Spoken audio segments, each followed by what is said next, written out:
All right, everyone, let's talk about where to invest. A lot of people find it overwhelming and don't know where to start. The best way to start is understanding your investor profile. To make it very simple, let's talk about conservative, moderate, and risk taker.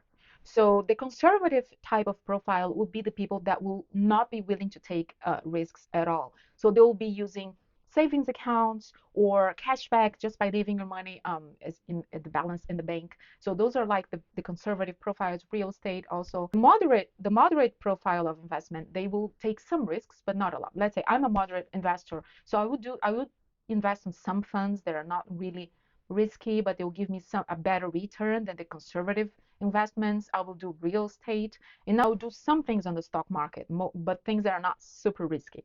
When they're talking about risk takers, we're talking about people that go on crypto or people that do day trading, which is stock operations in which you buy and sell on the same day to get the variations of that day.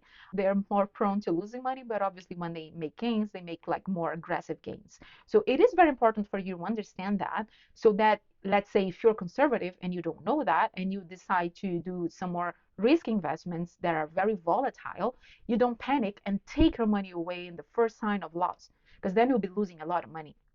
So it is very important that we understand that and we keep our investments to the profile we have. So for example, when I started investing, I was very conservative.